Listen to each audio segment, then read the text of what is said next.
Alright, hello YouTube. I thought for a bit of change I'd sound different this time. Don't take it personal.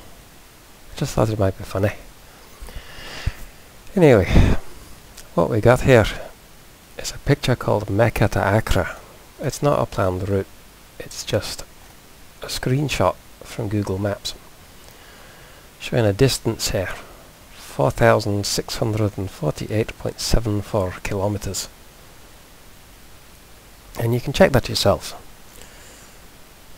Get the exact result. Of course, Mecca's quite a big place. Accra's quite a big place. And that means you'd have to choose the exact same spot. Likewise, Mecca to Baikonur, I mean, here you're looking at a very big area. You've got lakes, a nature reserve, got this whole river coming down here. Somewhere there's a town. Don't worry, I have higher resolution screenshots. Well, they're not higher resolution, they're just more zoomed in. Because funnily enough, you can't zoom in. Well, I can zoom in on this, but it just does that. You can't pause the video and zoom in to see more. But here's Trafalgar to Accra. There is an equestrian statue of King Charles I somewhere in London. As in actual London, not just Greater London, but that bit where it says London on the map. And this is it's set in the middle of probably not Trafalgar Square, because it's the only statue there, but you know, it's somewhere near Whitehall. From that statue to that roundabout in front of the airport at Accra, 5,104.04 kilometers. To the statue of Yuri Gagarin in Soviet Russia, astronaut commemorate you. This place on the screen here is actually, well, that's a bit of a giveaway, isn't it? Raketa Nositel Soyuz. The rest, I don't fucking know. But yeah, this is Baikonur launch facility. This is where Soyuz go up, and I don't know whether they come back down exactly here. It might be somewhere nearby. This is actually a park, not an airstrip. There is an airport nearby. There are two. And there is a memorial of Yuri Gagarin right there. Distance to that from the statue in Trafalgar. The statue that isn't in Trafalgar Square. The statue of Charles I. 4,565.23 kilometers. I've also got Trafalgar to Mecca, of course. This is right on the Kaaba zone in Haram, in the east side of Mecca. 4,793.77 kilometers. And Baikonur to Accra, this is the diagonal, the opposite diagonal from northeast to southwest of these four locations, 7521.20. And if you want, you can check those distances on Google Maps yourselves. I mean, I can't personally go out there and measure them with a measuring tape or drive in a straight line along these. You'll see why not. There's water in the way. I think this one goes right across the Caspian Sea. But distances on Google Maps tend to be right. So here's a funny thing from that. Now I do get to zoom in and scroll across. Arbitrary position for London. Got a big circle around it, so you can see it after I zoom out. Centred on London, I have three arcs. Distance to Baikonur, distance to Mecca, distance to Accra. Down here I have an arbitrary position for Accra, right on that arc. You can see the little dots right in the centre. Up here, choose the right one, this one, I have a red arc centred on Accra, which has the correct Baikonur-Accra distance as its radius. So we know Baikonur must be on that line, and this is the line with the correct London Baikonur distance, so Baikonur must be there. Having got Baikonur there, and knowing this is London, I can use London and Baikonur to create this blue arc and this green arc and say that Mecca must be there. But I also had London and Accra. A red arc from Accra and the blue arc from London give me Mecca down here. And having already used London and Accra to plot Baikonur, I can use Accra and Baikonur to plot Mecca. Here. Separated by a triangle. And if I go London and Accra, and based on them I plot Mecca here, then when I do the correct distance from Mecca to Baikonur, it's there. Not up there. So there's a bit of a problem here. This flat map of these four places that I've created, this little tiny piece of an azimuthal equidistant map, doesn't work because the distances don't line up.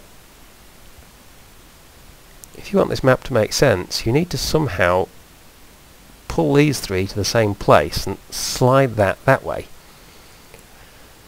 And there is a way you can do that, and it's called a globe.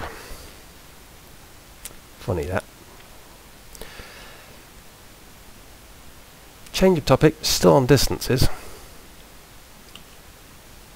Azimuthal equidistant map, but not the UN logo, and not centred at the South Pole, which is down here.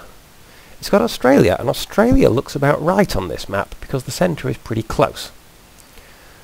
But if you look across here, this thing, better zoom out a little, this thing bent around here is Africa. That's the west coast of Africa, curved like that. That doesn't really look right. And over here, you've got, well, Alaska looking about right, really. Alaska not looking too crap. Greenland, Iceland, maybe a little distorted. And even Britain isn't looking too insane, except that Britain is looking almost as big as Norway, and that's not right. And you've got Canada across here, the USA down here, Mexico down there, Central America, and the most insanely immense Brazil, Argentina, and Chile, wrapping all the way down here to Patagonia, and the Falkland Islands. And in this case, if you look at the Falkland Islands down here, combined, they're about as big as Britain, which is silly. No, it isn't. Those little islands just off the southwest corner of Cornwall are silly. They're the silly isles. Look it up. Anyway, what we've got here, it doesn't help to zoom in that far, does it? This thing here is the main island of Japan. This is called Honshu. Got other islands in this archipelago. And this area will look about right because it's in the centre of my azimuthal equidistant map, centred off Honshu. This thing is centred there. It's centred there because that should be 19 seconds, not 18, I think.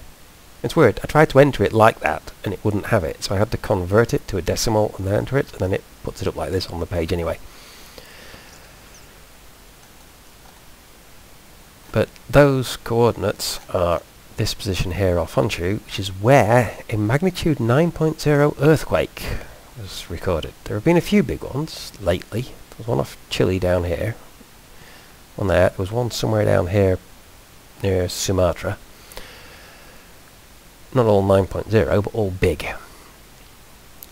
And when you get a really big earthquake, it doesn't just shake the local area, like one in Italy shaking this and also breaking stuff in Morocco. The waves spread out and they get weaker as they spread. And waves spread in a lot of different ways. You've got surface waves and you've got through the rock waves. And the ones that are going down into the earth get refracted back up. Unless they are going down at such a steep angle that they hit the liquid outer core. Yeah, they go through the mantle, getting refracted back up and come back to the surface.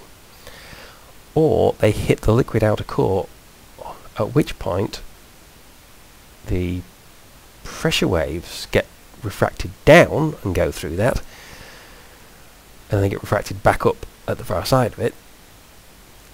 But the lateral waves don't go through the liquid core, so you get two things. One is a circular gap in where the pressure waves are detected on the far side of the planet, because the ones that hit the liquid core got refracted inwards twice, focused onto a smaller area.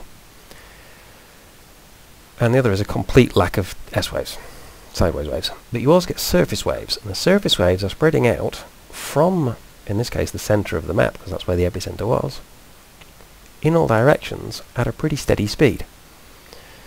Which means, if it's true, that the distance on this map from there ought to correspond very closely to the time at which the shaking was detected.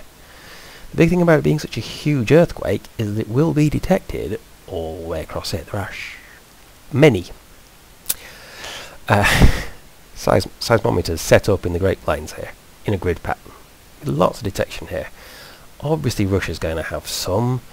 All of Europe here, we've got several. I mean, universities have seismology departments quite often, and they'll have their own. There are bound to be some down here. You've got the whole Pacific Ring of Fire. Up here, up there, all the way up there, down here, and down this, down there. So they're going to have seismometers. Probably some around the African Rift. Lots of places and lots of directions where these waves will be detected.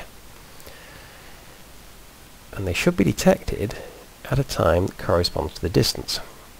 So if you were to get the printouts from all of these different seismographs and set them up like that, number of degrees around the globe, also known as distance along the surface, from epicentre, up this y-axis, up to 180, and time since the time of the actual event, you would expect to see a very straight line.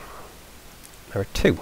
There's one up there, which is the fast-moving wave, and there's one up there, slightly slower. In fact, there are several, because this is even slower.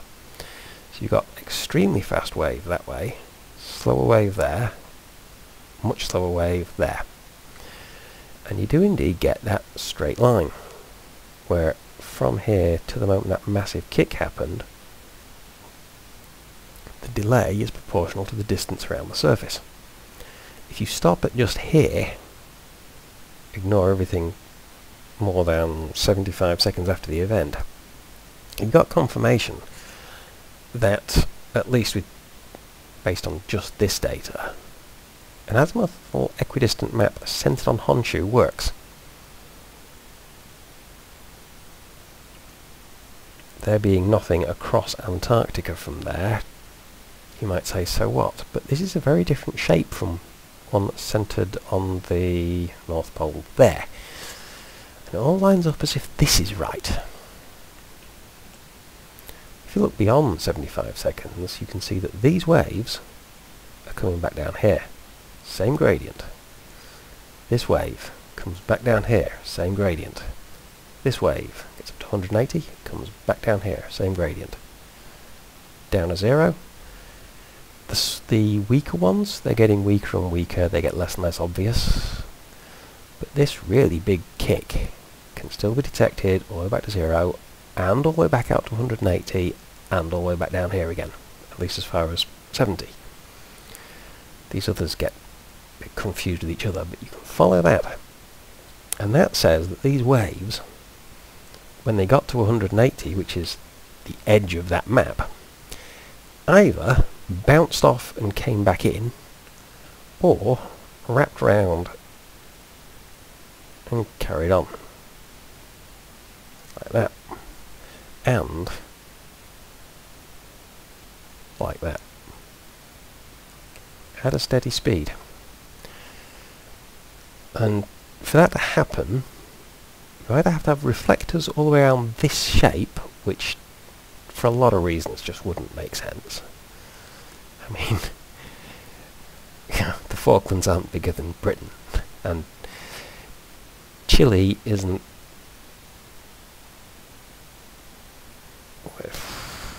I mean, how big would that be? You've got the radius of Earth there, so you've got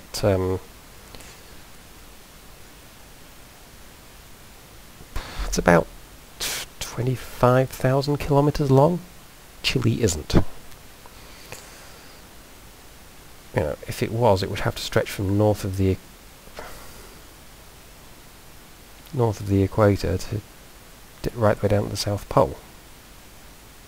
Just imagine taking this curve and straightening it out this way. You'll see the problem. So that is obviously not the right map. So we need another explanation for how a wave starting here can get that far away and then get closer again from somewhere, wherever it goes. There is one obvious explanation for it, which is that when a wave gets to this point, or this point, or this point, or this point, or this point, it gets to a single point, which is all of these points, and it carries on in the same direction. It goes that way, comes on there, keeps going in the same direction. If it's head off this way, when it gets to the opposite side, it just keeps going in the same direction.